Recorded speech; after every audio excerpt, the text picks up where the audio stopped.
thinking of making a jump towards work-life balance and am curious about how it went for others. Story 1. My girlfriend left me. I didn't have exactly six figures but was close to it, and my salary decreased to about 70% of what it was. I had to cut back in some areas, ate out less, and had fewer luxuries. However, my girlfriend didn't like the decrease in lifestyle or the idea of going backwards. As a result, she didn't like me anymore and left. Story 2. In my experience, work-life balance is more closely tied to the position, the way that position interacts with the rest of the team, and the company culture than it is to the salary. You can easily take a 50% pay cut only to end up with a more stressful job for less money. Story 3. It only matters when you think about where you are in life. My wife and I are in our mid-50s now and make over $350,000. Everything is paid off. We grew up poor and spent half our marriage paying off debts and saving. It makes no difference to us anymore. A $100,000 swing in pay means literally nothing. I'm not bragging, just saying. The dollar amount you make is not important. What is important is the percentage change up or down compared to the effort it takes to make that change or the increase in financial comfort it provides. At 42, my wife was making almost $200,000, and I was barely breaking $90,000. She had a complete breakdown, crying on the kitchen floor. The pressure was just too much to bear. That was a turning point. We decided she would quit in the morning, take some time, and she found another job making $60,000. Look, go make as much as you can doing whatever you can within the limits of what you can tolerate. Save what you can as early as you can, invest as much as you can, and get to financial freedom as soon as you can. Do not kill yourself or lose sight of your loved ones. If you need to take a step back, do it. And challenge the system as soon as you can and get out. Story 4. My consideration would be, are my other routine expenses able to decrease roughly in proportion to the salary decrease by moving to a lower cost of living area, spending less on travel and dining out and so on? Of course, then you get into questions of whether that quality of life decrease is worth the anticipated work-life balance improvement. Story 5. I was making close to $200,000 after business school and switched to a career where I do my own consulting. I make significantly less but work 1/6 of my previous hours.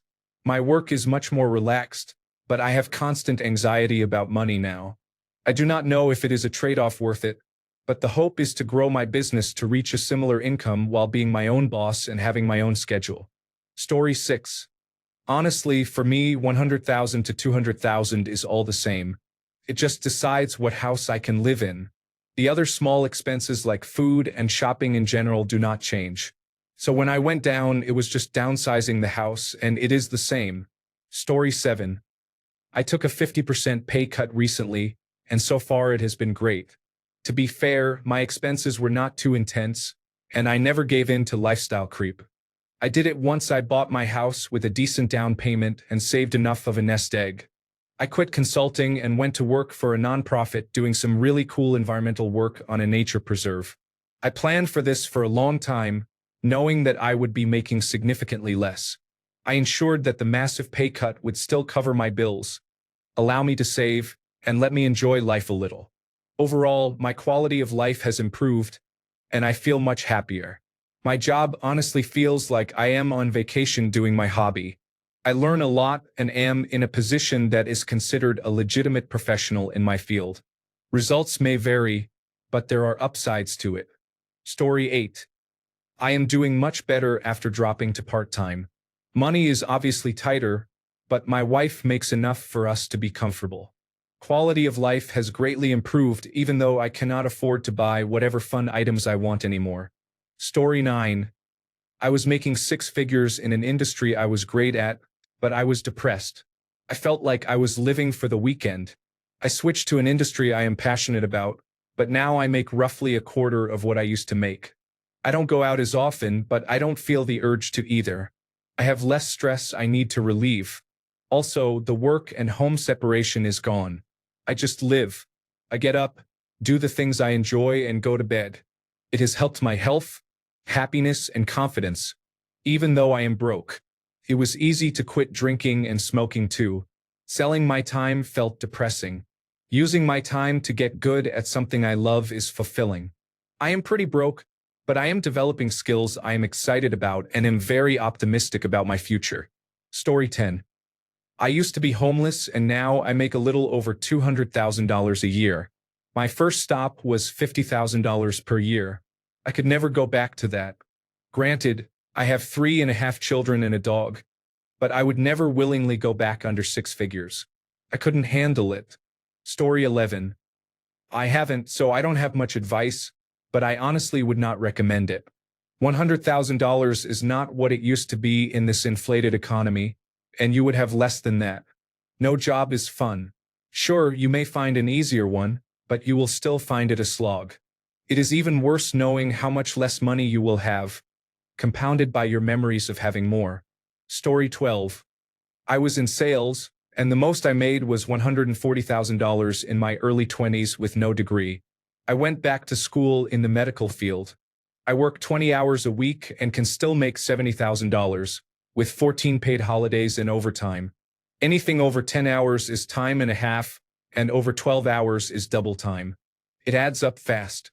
I prefer working 2 days with a pension and great benefits, although I sometimes stay late and get overtime, rather than working in sales. This is while colleagues in my office make up to $200,000 in sales. In sales, you can get laid off without warning. You are only as good as your last month. I was feeling off today at the hospital but still performed and will get paid as long as I show up and try. Story 13. Not me, my dad. I make $90,000 to $105,000 a year, so it depends on the year, I guess. So technically, he qualifies from $6,000 to $5,000, but I don't think you're asking about that. In 2016, he went from $150,000 to about what I make now. He was annoyed because of pension clawbacks and couldn't spend as much as his lifestyle was used to. He got bored of retirement and built a beachside hotel. Since the hotel makes money, he is annoyed his Canada pension plan still gets clawed back. Story 14. Life becomes peaceful. There is less pressure, less concern about taxes. I used to make $250,000 per year. Now I make close to $150,000. I like the pace of things. I have a lot saved and much more flexibility with time. It seemed like the more I made, the more stress and pressure I was under. Even now, I am considering switching to something where it is just about loving what I do and looking forward to going into work. Money is no longer a motivator. I tend to value my time even more now. I am more mindful of how I spend it and the people I spend it with. Every now and then, I gift my time by helping others and use it to play chess or watch videos. In a way, I tend to connect more with retired people, business owners, or those who are not trapped by the 9-to-5 lifestyle. Story 15. I was making X 15 years ago, then went to school and made 2 times X. Now, 10 years after that, I make 5 times X. It is great. It gives you many options in life. However, it does not solve every problem. If you figure out what really matters and maintain it, then you are set for life. Also, I did not change my spending habits. I drove the same car for 20 years, which saved me a lot. I invest heavily in the market so that once I reach a certain age and either cannot find a job or do not want to, I have the choice. Make hay when the sun shines. It will make later life much better. I know men working into their late 60s and trying to keep going after 70, mostly because they have to. Life is harsher for an older man than for a young man. Take advantage of it. Story 16. For a brief moment, I was able to save money. Then the boss needed a bonus and I have been unemployed since. Story 17. I quit the corporate world and decided to start my own business. Sadly, this was right before the 2008 recession, so it was touch and go for a few years. Definitely the rice, beans, and ramen diet plan for me and the family. But I have learned that if you just keep showing up and working hard, you will succeed, and most of your competitors will get tired and quit. Now my small business does $10 million a year, and I am comfortable and less stressed. Just keep grinding. Story 18. I am going from about 90,000 to about 40,000. I am changing my career to teaching. It is hard financially, but worth it to do something I find meaningful and to have the ability to be with my family more. Story 19. I made the jump and make significantly less than I did before, but still enough where most would call it comfortable. better work-life balance, more paid time off, and less stress. I would recommend it if the new offer is enough to avoid stress from financial issues and provides a better work-life balance. Story 20. I experienced the reverse where I went from living on $300 a week as a student to earning $120,000 after university. Money is great, but after a few years of not having to worry about it, you start to realize the true value of your free time. Story 21. Give me freedom or give me death. I am not waking up at the end of my life because I gave it to your profits. Story 22. Honestly, work-life balance is generally a company issue, not a pay issue. I actually switched jobs and earned more while having a better work-life balance. Story 23. I took a pay cut to have a better work-life balance, and I have no regrets. I planned for it, though. It was about a 20% pay cut. Figure out if you can live off your new salary. Calculate your take-home salary after changing jobs and see if you can live off that. I built up my base salary until I could take an easier job through my work. Personally, I worked shift work for 11 years. That meant I worked holidays, weekends, nights, and so on for 12 hours at a time, 3 to 4 days in a row. It took a toll on my body and social life. I now work a 4 days, 10 hours per day schedule, and I love it. Less responsibility, and I can easily plan things. I know I will be home for Christmas this year. There will be no issue with me taking a day off to go to a concert or event. I barely noticed the financial side of it, and I live below my means anyway. Story 24. It wasn't bad at first, but now in hindsight, as soon as the honeymoon phase wore off, it kind of sucks. Don't give it up unless you are actually miserable. Story 25. It seems like jobs that pay less still ask a lot, sometimes more. I think about it all the time. I make $150,000 to $200,000. But I'm working 70-hour weeks and earning through overtime and per diem. 40 hours is a dream. I don't even have a mortgage or a family. It's just hard to let it go when I work to get here. I feel like I can't do this past 40 hours, though. Let me know if the change is worth it. Story 26. My wife made up the difference and then some. I am almost back, though. I was the breadwinner for the first 10 years anyway. Story 27. Worries have shifted mostly. I sleep better and do not obsess over a presentation, but I wonder if I should have tried harder to maintain the higher salary. Story 28. Was at 180. Currently unemployed. Next job will likely be around 120 to 130. I grew up poor, so this is nothing new to me. You just learn to save more and spend even less. Turn lights off, don't eat out. New clothes? No, only for the kids. All expenses are around food, mortgage, and kids. Story 29. It has been an adjustment.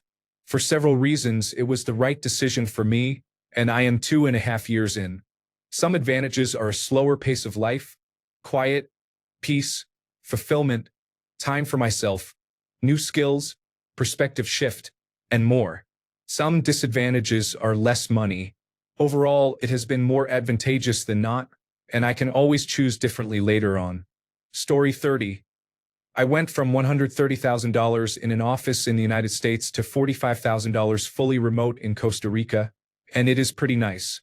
It is not as cheap as most people think here. Rent is cheaper, food is about the same, but I do not need a car, and it is a much slower pace. Story 31. I have not done it, but if you have your finances in order and can live frugally, it should not change much. I could make less than half of what I do now, and life would not change too much. Story 32. I took over a 50% salary drop for the same reason. It is hard. I ended up finding another job a year later that suits my skills, and it turns out I thrive under some level of stress. I would have rotted in that job. I moved for work-life balance, but my work ended up being boring, and I did not feel like I had a purpose. I ended up starting a small business not related to my work just to keep me busy. I had to change lifestyle habits such as taking fewer trips, eating out less, and cutting out a few expensive subscriptions. I actually had to budget properly. Everyone should budget, but I never really did it before that salary change. Also, I had support from my significant other, which was the most important factor in making it work. It is much easier to go up in salary than to decrease salary. But if you are truly committed and want change, then it is worth it for sure. Story 33. A little background. I was making upper $90,000 in a large metropolitan area, took a pay cut to make $75,000 in a small city in a rural county. Cost of living was low, and quality of life improved dramatically. I experienced the big fish in a little pond effect, and if I had moved there at age 40 with a partner, or perhaps when I was younger and everyone I met in this small town was not already married, I would still be there today. Technically, I was still making six figures if you counted rental income property, but realistically, all of that income was going right back into the property. In fact, I took a small loss most years.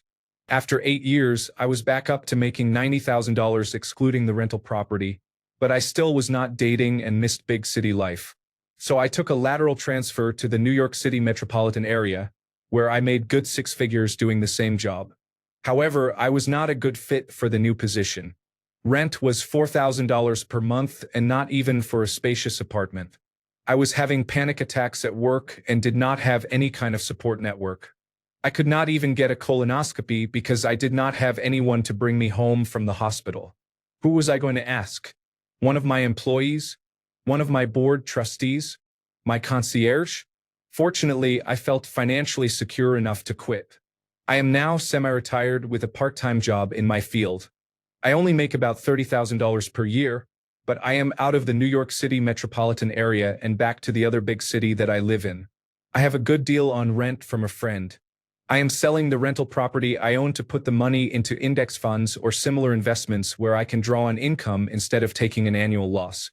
I am taking care of my health through diet and exercise, while pursuing creative hobbies like board game design, stand-up comedy, and creative writing. I am still not seeing anybody, but I have 3 more crushes right now than I did in the last 10 years. I still cannot find affordable health insurance, but I may have low enough income to qualify for free care at one local medical group.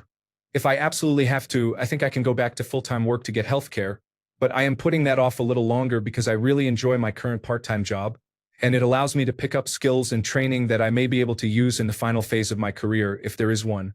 Long story short, leaving the high 5-figure job in a small town for 6 figures in a big city was the worst mistake of my life. But years of saving and investing allowed me to back out of that safely, and I am much happier now than I was.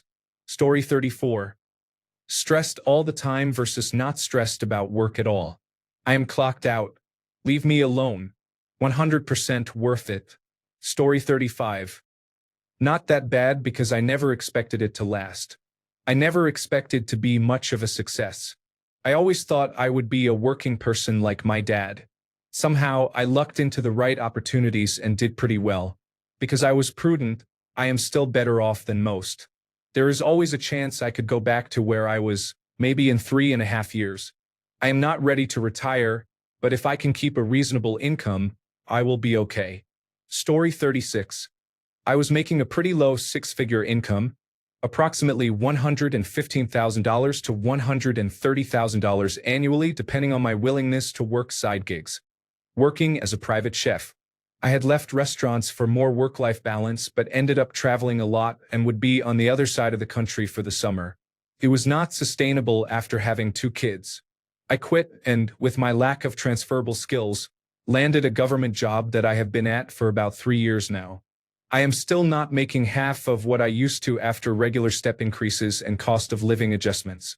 It is a major financial struggle, but surprisingly, my wife and I do not fight as much as we used to and, unsurprisingly, I am much more involved in my children's lives.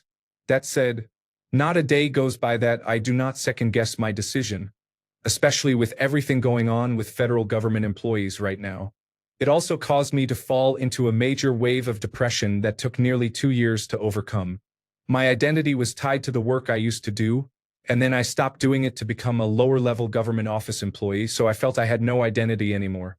All that said, I am now much more involved in my children's lives than my father ever was in mine, and I am grateful for that opportunity. Story 37. Information technology is frustrating. I did not do it on purpose. I lost everything during the coronavirus pandemic in conjunction with cancer treatment. Now I do not have time to do the things that I enjoyed because all I do is work to eat and pay bills. To answer again, it is very frustrating. Story 38. Did that once. Terrible.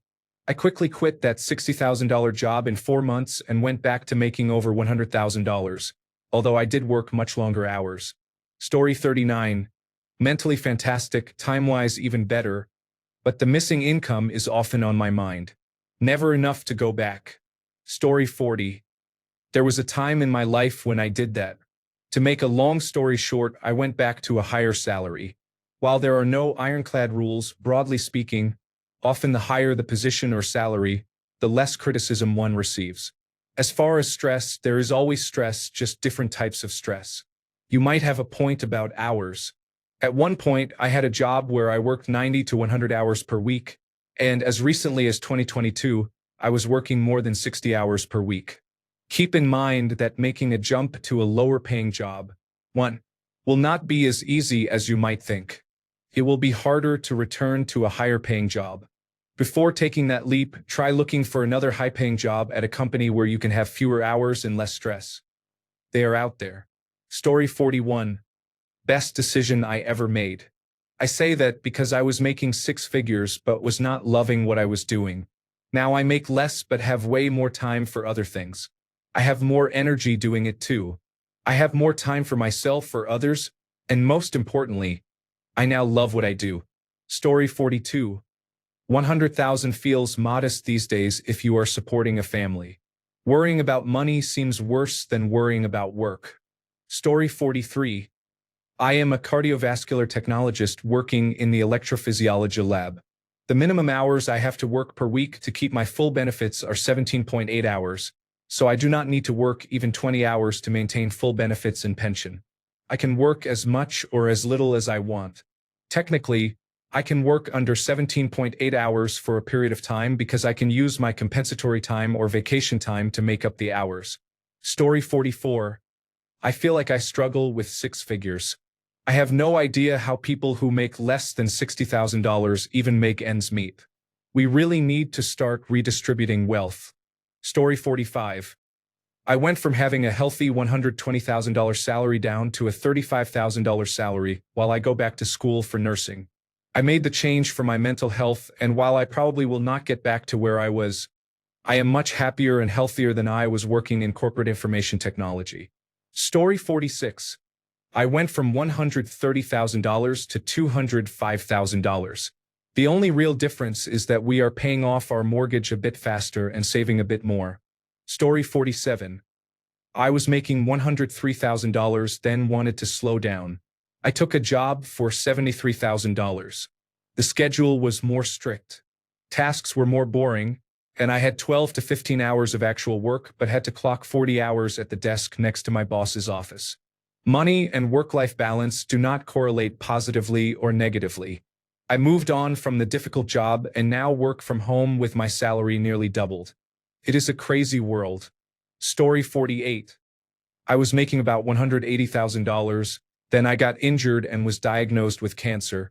My income dropped to about $20,000. I can tell you it is very difficult.